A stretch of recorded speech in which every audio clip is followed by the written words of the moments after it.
Friends, ஒரு முருங்கைக்காய் fry Andhra ஸ்டைலில் எப்படி பண்ணுறதுன்னு பார்க்கலாமா? நான் இங்கே முருங்கைக்காயை கட் பண்ணி வாஷ் பண்ணி வச்சுருக்கேன். கடாயில் கொஞ்சமாக ஜலம் வச்சுட்டு இதை போட்டோம்னா உப்பு மஞ்சப்பொடியும் போட்டு இதை கொஞ்சம் நாயும் மூடி வச்சுருவோம். மஞ்சப்பொடி, உப்பு, இதை ஒரு ஸ்டெப்பு கிளறிட்டு மூடி வச்சுருவோம்.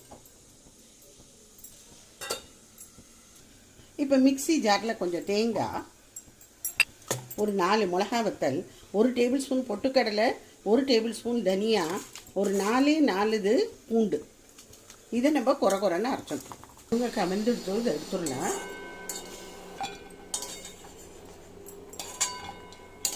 இப்போ கடாயில் 1 டேபிள் ஸ்பூன் பக்கமாக எண்ணெய் விட்டுக்கலாம். கடுகு, கொஞ்சம் உளுத்தம்பருப்பு, வெங்காயம், பொடியாக கட் பண்ணின வெங்காயம் ஒன்று, உப்பு கொஞ்சம், முருங்காவை இதில் போட்டு கலருங்க. மசாலா அரைச்சி வச்சிடணும் இல்லையா, அதையும் போட்டுடணும். போட்டுட்டு நல்லா கிளறி விட்டுடலாம். வேக விட்ட ஜலம் இருக்குது இல்லையா, முருங்கைக்காய் வேக விட்ட ஜலம், அதையும் கொஞ்சமாக விட்டுடலாம். முருங்கைக்காய் ஃப்ரை ஆர் முருங்கைக்காய் வெப்புடு இஸ் ரெடி.